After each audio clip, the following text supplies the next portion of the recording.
শোনা যাইতেছে, এটা মনে হচ্ছে এখনো, এটা অ্যামাউন্ট যদিও এক্স্যাক্টলি বলা যাবে না এই মুহূর্তে, কিন্তু ঘটনাটা সত্য।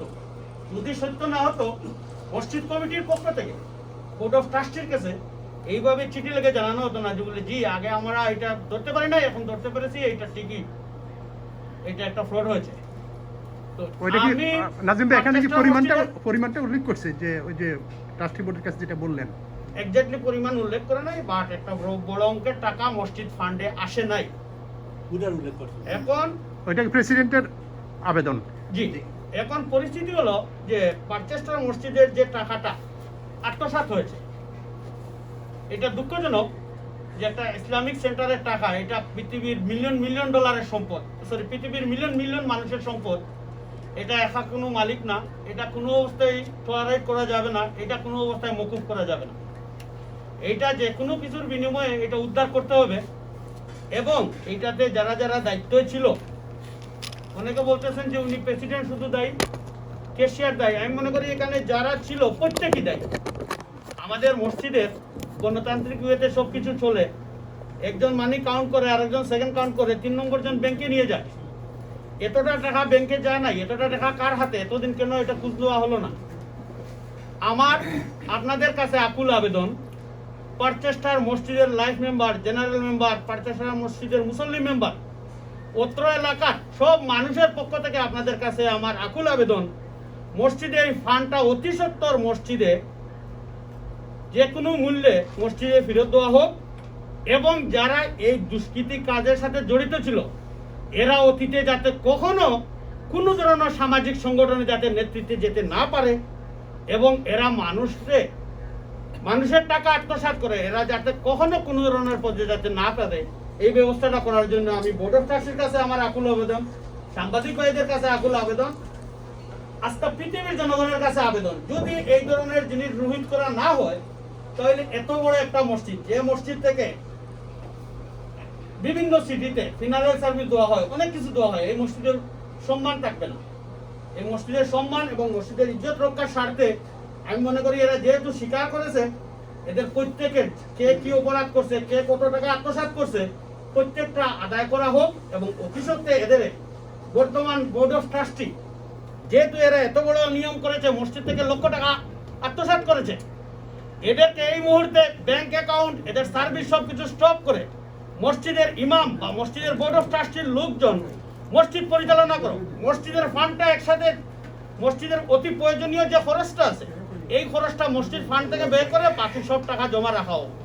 পরবর্তী যে ইলেকশনে যারা যোগ্য লোক মসজিদ ফান্ডে আসবে, এরাই এইটা ইনভেস্টিগেশন করে অডিট কমিটি গঠন করে, অডিট কমিটির মাধ্যমে সব কিছু এটা ফান্ড আউট করবে। আপনাদের কনস্টিটিউশন কি বলে?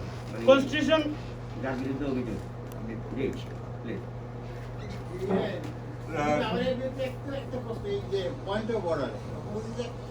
আপনাদের সংবিধানে ট্রাস্টি বোর্ডকে কতটুকু ক্ষমতা দেওয়া আছে, তারা কি এই সমস্যার সমাধান করতে পারবেন কিনা? অবশ্যই পারবে, তাদের সব সাহস থাকতে হবে। আগের যে অভিযোগের পরিপ্রেক্ষিতে তাদের কাছে বলছেন তারা কোনো সমাধান দেয় নাই। এখন প্রেসিডেন্ট সাহেব ট্রাস্টি বোর্ডের কাছে একটা চিঠি লিখছে বা আবেদন করছে।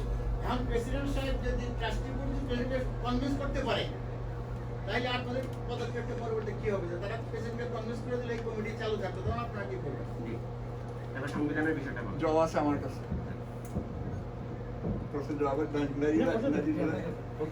ওকে, আসসালামু আলাইকুম। আপনারা আজকে আমি অনেক সাংবাদিক সম্মেলনের মধ্যে দেখছি যে সাংবাদিক হাতে গোনা 2-1 জন থেকে, আজকে দেখতেছি সব টিম এখানে সব আসছে। আশা করি সুন্দর সুন্দর প্রশ্ন হবে এবং সবগুলো জবাব দিতে পারবো। এবং আমি তো আলহামদুলিল্লাহ পারচেস্টার জামে মসজিদের সবচেয়ে সুন্দর একটা সংবিধান আছে। গুরুত্বপূর্ণ জিনিস হলো এই সংবিধানটা খুবই মানে কমপ্লিট, কিন্তু এটা ইনকমপ্লিট হয়ে যায় যখন মানে অযোগ্য মানুষগুলা এই সংবিধানের বাইরে গিয়ে সংগঠনটাকে পরিচালিত করে। ধারাবাহিকভাবেই এই জিনিসগুলো হইতেছে। আমি এখন আমার লিখিত অভিযোগটা একটু বলি, তারপর আপনাদের যদি কোনো প্রশ্ন থাকে আমি জবাব। আমি সাব্বির কাজী আহমদ, আপনারা জানেন আমি মসজিদে পারচেস্টার জামে মসজিদে আজীবন সদস্য নম্বর 32, আমার আইডি নাম্বারও 482।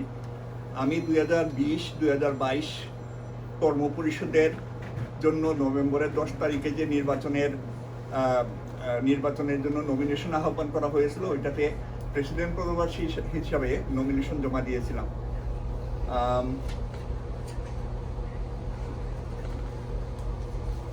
এই আমার নমিনেশন ফর্ম।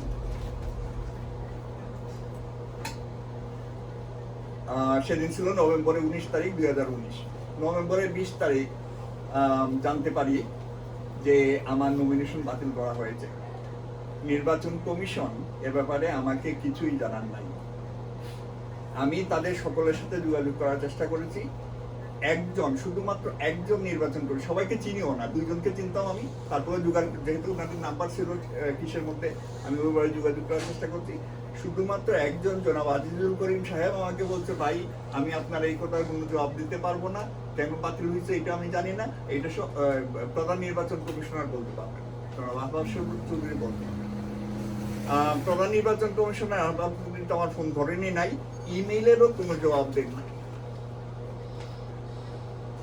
এই যে আমার 2টা ইমেইল, একটা দিছি অক্টোবরের 20 তারিখ, একটা দিছি অক্টোবরের 22 তারিখ, যে কারণ দর্শানোর জন্য।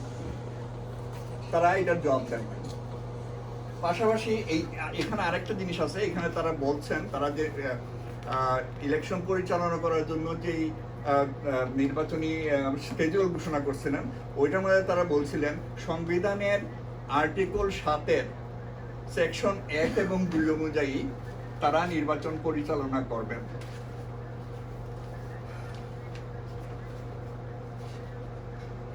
সেকশন এ, এই যে আপনারা দেখতেছেন, আমি দেখাচ্ছি আপনাকে। এখানে গুরুত্বপূর্ণ যে জিনিসটা নমিনেশন দাখিলের ব্যাপারে, এখানে বলা হয়েছে সেকশন 1-এর আর্টিকেল 7-এর সেকশন 1-এ বলা হয়েছে, 1-এর ডি সেকশনে বলা হয়েছে, submit a written nomination to the election commission within the time limit with the non-refundable nomination fee.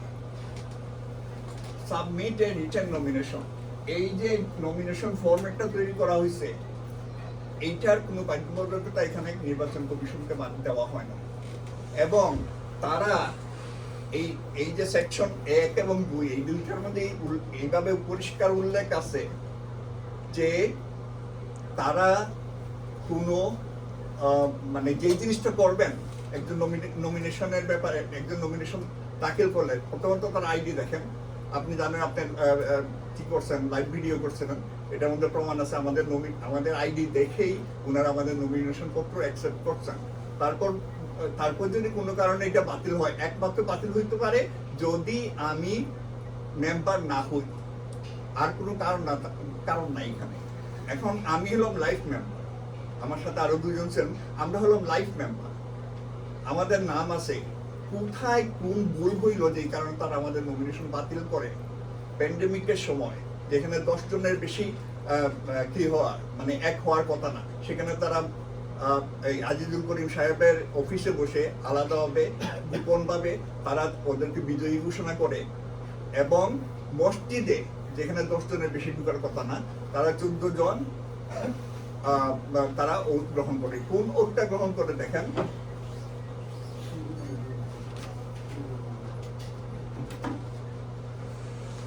এই যে সংবিধানের ওট অফ ফেডারেলিটিতে বলা হয়েছে পরিষ্কারভাবে, I solemnly swear in the name of Allah and by honor to bear the true loyalty, faith and fidelity to the Barchester Jami Masjid.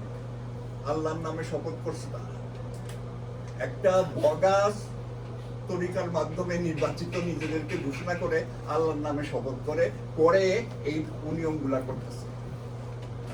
তারপরে আমার নমিনেশনের ব্যাপার গেল। এরপরে আসছে ইতিমধ্যে কমিটির 8 জন কর্মকর্তা, একই সময়ে যখন আমারটা বাতিল হয় 8 জন কর্মকর্তা 271 সদস্য যারা হয়েছে, জেনারেল মেম্বার হয়েছে, তাদের মানে প্রক্রিয়ার ব্যাপারে আপত্তি জানায়া তারা মামলা করছেন কোর্টে। তারা মামলা করছেন। এখন তারা মামলা করার পরে মামলার যে বিশেষ কি পাইলাম, ওইটা খতিয়ে দেখতে গিয়ে তখন আবার সংবিধান হাতে নিলাম। সংবিধান হাতে নিয়ে দেখলাম সংবিধানের 4 নম্বর সেকশনের 4 নম্বর আর্টিকেলের সেকশন 2-এ পরিষ্কার বলা আছে, any Muslim person shall be eligible to become a member provided that he or she a files a membership application and is approved by the executive committee. এরা বলতেছেন 8 জনে যে এইরকম কোনো অ্যাপ্লিকেশন আমরা পাই নাই এবং এক্সিকিউটিভ কমিটির কাছ থেকে এগুলো অ্যাপ্রুভও নেওয়া হয় নাই। অতএব এই 271টা মেম্বার কোত্থেকে আসলো? কারণ প্রতি মাসে মাসে যে অ্যাপ্লিকেশন ফর্মগুলো জমা হয় এগুলো প্রতি মাসে মাসিক মিটিংয়ে এটা অ্যাপ্রুভ হয়ে যাওয়ার কথা। মিনিটসেও এটার কোনো প্রমাণ নাই। আমি যতদূর ভিতরের খবর জানি কোনো মিনিটসে এমন কোনো প্রমাণ নেই। আসেন মিনিটসের ব্যাপারে, মামলার জবাব তারা যেটা দিচ্ছেন, জবাবের মধ্যে মিনিটসের যে একটা দিচ্ছেন তারা উপস্থিতি এবং ওইটার মধ্যে লেখা আছে নিচে দিয়ে এজেন্ডা কি।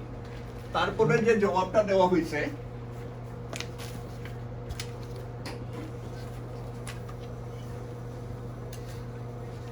এই যে দেখেন জবাব, এইটা হলো অনুষ্ঠানের যারা ছিল তাদের উপস্থিতির কথা বলা হয়েছে, এনাদের কথা এরা বলতেছে, তারা স্বীকার করতেছে। কিন্তু এইটা হলো মিনিটস। দেখেন এটা কিসের মিনিটস? এটা তারা কোর্টে দাখিল করছে। এইটাতে 50টা মসজিদের কোনো সাইন নাই, লোগো নাই, কিচ্ছু নাই, 2 জনের দস্তখত করে দিয়ে দিছে এটা নাকি মিনিটস। পুরা বোগাস একটা।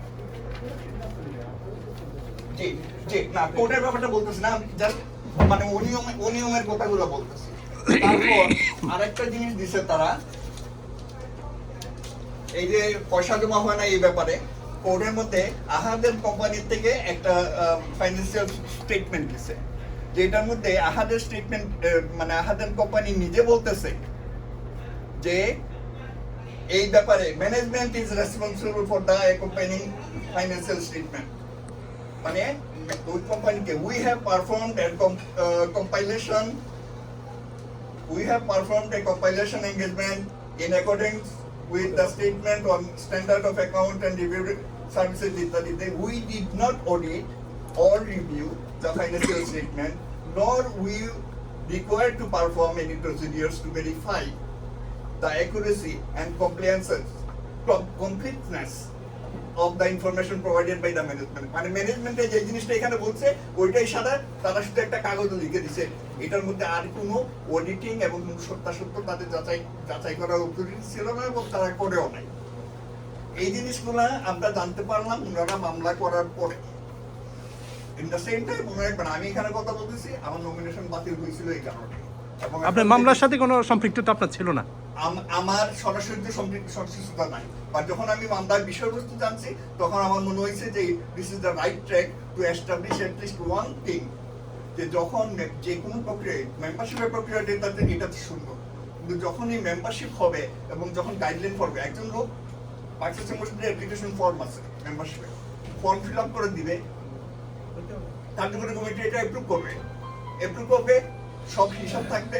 যেই দিন প্রতি বছর 31শে ডিসেম্বরের ভিতরে, প্রতি বছর 2 বছরের নির্বাচনে কি ছিল তো এখন বলা হইতেছে 3 বছর, 2 বছরের প্রথম বছর ইলেকশনের পরবর্তী বছরে 31শে ডিসেম্বরের ভিতরে যারা 120 টাকা দিবে, তারা যদি পরের বছর 31শে আগস্টের ভিতরে আরো 120 টাকা দেয়, তারা ভোট দেওয়ার মানে যোগ্য হবে। নাও সাবির ভাই, ওই যে আপনি যে অভিযোগগুলো বলছেন আর ওনারা যে মামলাটা করছে, আপনার অভিযোগের এই বিষয়গুলো কি মামলাতে ছিল? হ্যাঁ ছিল 2000 মানে কি বলে ওই যে নির্বাচনের পরের বছর যেটাতে 31শে ডিসেম্বরের ভিতরে কি হবে, মানে প্রথম বছরটা ক্লোজ হবে, ওই দিন যদি সব কাগজগুলো থাকে এবং একটা লিস্ট থাকে যে এরা মেম্বার হয়েছে, পরের বছর তো এর থেকে বেশি সাধারণ মেম্বার হওয়ার কথা না। আরেকটা হলো শহীদ ভাই, ওই যে শহীদ ভাই আপনার যে সাংবাদিক সম্মেলনটা করছেন, আপনার প্রেসিডেন্টের কথা বললেন, কোষাধ্যক্ষের কথা বললেন, এই সাংবাদিক সম্মেলন সম্পর্কে তারা জানেন কিনা বা তাদেরকে আসার জন্য আমন্ত্রণ জানাইছেন কিনা? এই আমার একটু কথা আছে ইসিএল মেসেজ ভাই আমি একটু শেষ করে নিই, আমার কাগজটা করে দেবো। আমার একটা কথা বাকি আছে please। 2016-17 কমিটিতে আমি এজিএস পদে নির্বাচিত ছিলাম, এজিএস পদে দায়িত্ব আপনারা জানেন। ওই সময় 8 মাস পরে আমি পদত্যাগ করছিলাম। এক সেকেন্ড পদত্যাগ করছিলাম একই অভিযোগে। সেই দিন জেনারেল মিটিং এ আমি সরাসরি বলছিলাম যে সাধারণ সম্পাদক, ওই সময়ের সাধারণ সম্পাদক, সেক্রেটারি এবং যারা সকল দায়িত্বশীল, তারা তাদের সাংবিধানিক দায়িত্ব যথাযথ পালন করছে না বিধায় এই সমস্যা হচ্ছে। কেন পালন করছে না এটা ওদের, কিন্তু সাধারণ সভায় কিছু সিদ্ধান্ত নেয় না এই বিষয়ে। সাধারণ সভায় এই বিষয়ে কোনো, আপনি যে কথাটা বললেন সাধারণ সভায় আমাকে কোনো জবাবদিহি না করে পরের দিন আমাকে বাইর করে দেওয়া হয়েছিল। শাব্বির ভাই, এর আগে মানে পদত্যাগ করতেন, তারা সমাধান করতে পারেন। আবার যখন ইলেকশন আপনি করতে আসলেন, একই অবস্থায় হইতো, আবার তো পদত্যাগ করতে হইতো। আপনি কেন আবার ইলেকশনে আসলেন?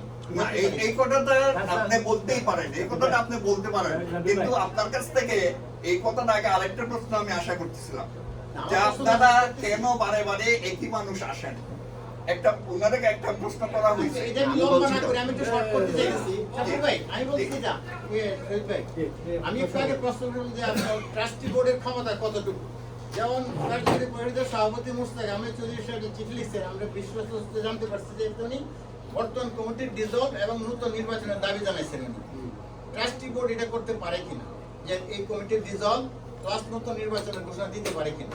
আচ্ছা, যদি দিতে পারে ভালো, আর যদি না দেয়, তারা এই কমিটিরা যে প্রেসিডেন্টকে কনভিন্স করে কোনো প্রক্রিয়ায়, আপনারা তা মানবেন কিনা? আর না মানলে আপনারা কি পরবর্তী কি পদক্ষেপ নেবেন? আমরা থেকে এই কৌটো আছে, এটা প্রস্তাব আছে, তবে এটা সুন্দর আমরা মানে আজকে আপনাদের সাংবাদিক সম্মেলনে মূল মানে কি করবেন ভবিষ্যতে, আপনারা কি সেই বিষয়টা বলেন। আমরা মানে তাদের কাছ থেকে যদি আমরা কোনো রকম যেটা আমরা পাই ওটা যদি আমরা খুশি না হই, আমাদের উকিলের কাছে আমরা একটা প্রস্তাব দিছি যে তারা উকিলের একটা প্রস্তাব সেন্ড করছে ওইটা। এর বাদে আমরা প্রস্তাবটা কি ভাই? আইনি কিছু প্রক্রিয়া আছে, এটা আপনারা জানেন। নন প্রফিট অর্গানাইজেশন 621 নম্বর ধারা অনুযায়ী এটা মানে স্টেটে সম্পূর্ণ দেশটা কন্ট্রোল করে, এটা ট্যাক্স পেয়ার অর্ডার করে। আমরা আমাদের অন্য অপশন আছে যেটা আমরা এখন কইতে চাইতেছি না, মানে ওই থেকে অ্যাকশন। কিন্তু ট্রাস্টি বোর্ড কি এই কমিটি বাতিল এবং নতুন নির্বাচন শুরু করতে পারে কিনা? ট্রাস্টি বোর্ডের ওইটা আছে, যদি কমিটি ফাংশন না হয় তাহলে ট্রাস্টি বোর্ড হস্তক্ষেপ বন্ধ করে এবং 15 দিনের ভিতরে জেনারেল মিটিং রাখিয়া ট্রাস্টি বোর্ডে এই কমিটি ডিসলভ করে 30 ডেজের ভিতরে ইলেকশন দিতে হবে। কমিটির যদি কোনো মামলা কোর্টে চালু থাকে, যদি কোনো মামলার প্রসিডিং থাকে, তখন কিন্তু এই নেগোসিয়েশন হবে না, মানে স্টেট ইমপ্লাই করতে পারবে না, এটা মামলা চালু। কোর্ট থেকে যেটা একটা পার্শিয়াল রায় আসছে, না, পার্সিয়াল রায় আপনার যে জিনিসটা আজকে সাংবাদিক সম্মেলনের প্রথমে একটা কথা বলে রাখি, আপনার টু মেনি পিপল, এটা এখন সিটের মানে স্টেট কোর্ট ভায়োলেশন হচ্ছে। আপনার টু মেনি পিপল, আপনাদের এত লোক মানে সবাই এত আসার দরকার ছিল না, এটা নর্মাল সিচুয়েশন না। আমি প্রথমে এটা খেয়াল করিনি, এখন খেয়াল করছি এটা অনেক বেশি মানুষ। সেকেন্ড থিং হচ্ছে আমি লাইভ ভিডিওটা বন্ধ করেছি, কারণ it could implicate letter on, কারণ এত লোক এখানে থাকার উচিত না। সেকেন্ড থিং হচ্ছে যে আপনারা যে কেসটা করছেন, কেসের ফাইনাল রায়ের অপেক্ষা না করে আজকে সাংবাদিক সম্মেলনের কারণটা কি, মানে হোয়াই ইজ মানে প্রেস কনফারেন্স টুডে? আপনারা কি মনে করতেছেন এটা কোর্টে আরো লেন্দি হবে, নাকি আপনারা এটা খুব দ্রুত একটা অ্যাকশন চাচ্ছেন? আমরা কোর্টে তো কোনো রকম কেস চালু চলতেছে না, কোর্ট তো একদম বন্ধ। যেগুলো এসেনশিয়াল কেস আছে ওরা বোধ ভিডিও কনফারেন্স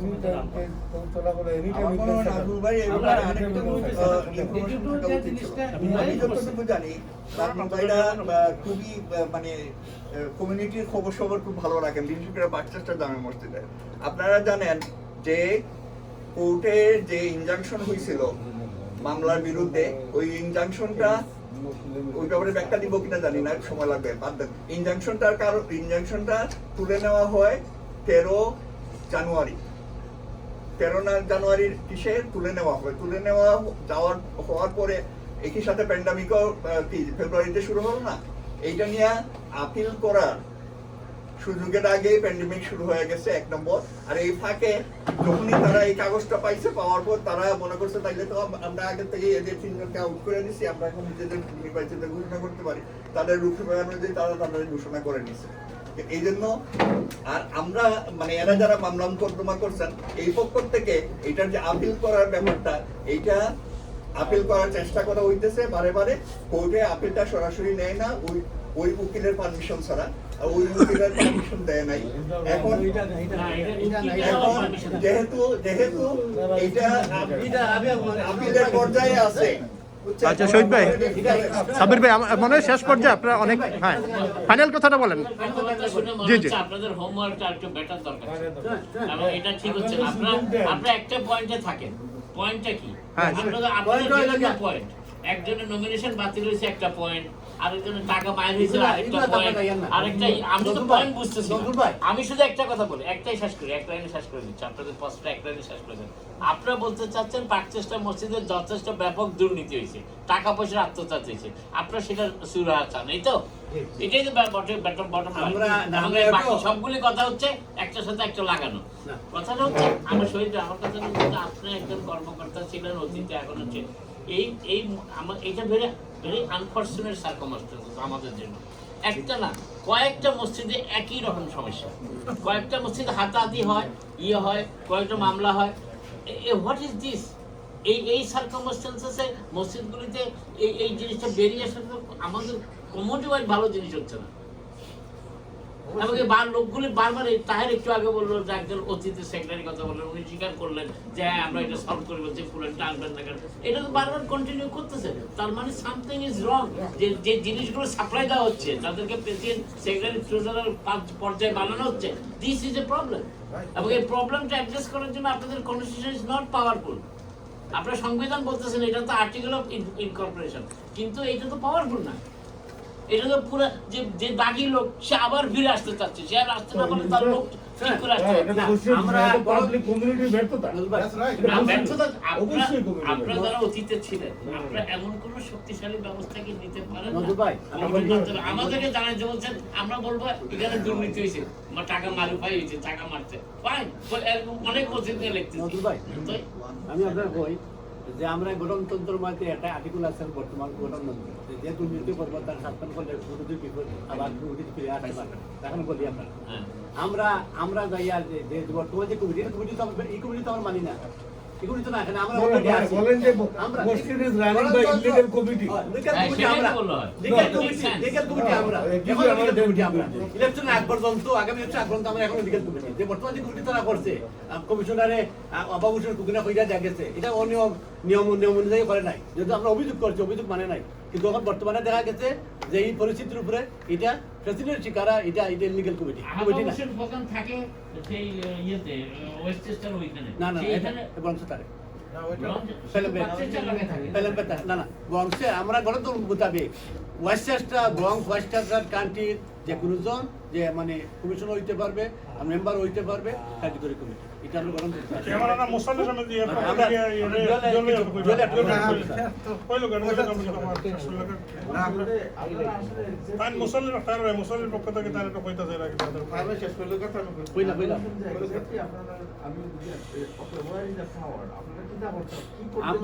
আমরা আমি আনছি যে বর্তমানে যে ট্রাস্টি বোর্ডের যে বিচারটা গেছে, আমরা ট্রাস্টি বোর্ডের আবেদন করলাম, তারা এই সেবা আবু বকর চৌধুরী।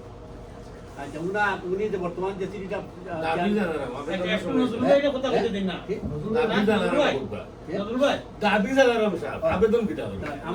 আমরা দাবি হইলে সুরাহা করিয়া আমরা আগামীতে নতুন ইলেকশন দিয়া যে কমিটি আছে ওই কমিটির আনবে। মানে ওইটা আপনাদের কোনো নির্ধারিত কোনো সময় আছে না, এই সময়ের মধ্যে এই সমাধানটা চান, এরকম কোনো বিষয় আছে কিনা?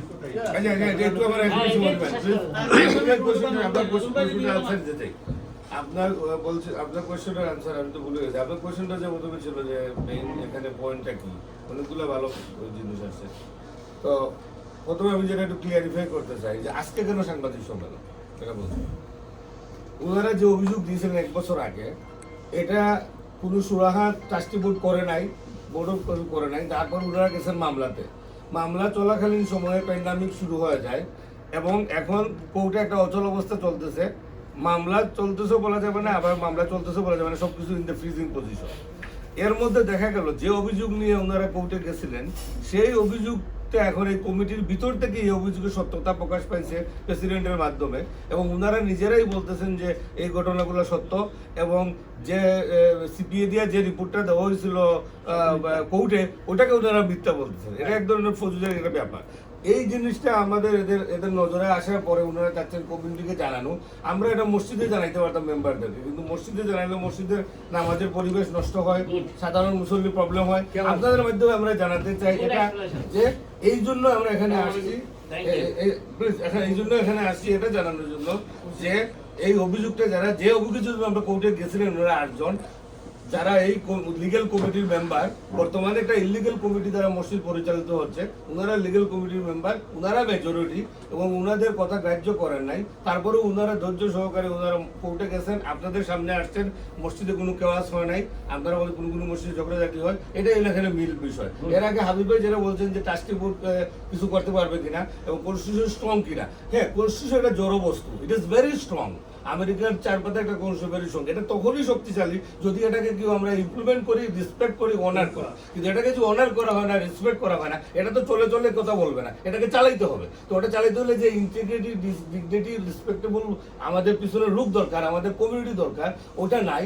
সাপ্লাই ডিমান্ড যে ব্যাপারটা, যদি ভালো মেম্বার হয় ভালো লিডার আসবে। আমাদের মেম্বারের মধ্যেও সমস্যা আছে, এই জন্য ভালো লিডারও আসতেছে না, এই জন্য ঘুরে ফিরে একই জিনিস আসতেছে। উনি যেটা একটু আগে বলছেন যে ট্রাস্টি বোর্ডকে এটা করতে পারে, ট্রাস্টি বোর্ডের কিছুটা পাওয়ার আছে, কোন কমিটি ডিসলভ করা, বা আমি যতটুকু আমি কনস্টিটিউশন কাটাইছি, কমিটি যেটা বর্তমানে আছে, যে কমিটিতে 8 জন আছেন, এই কমিটি এখনো বহাল।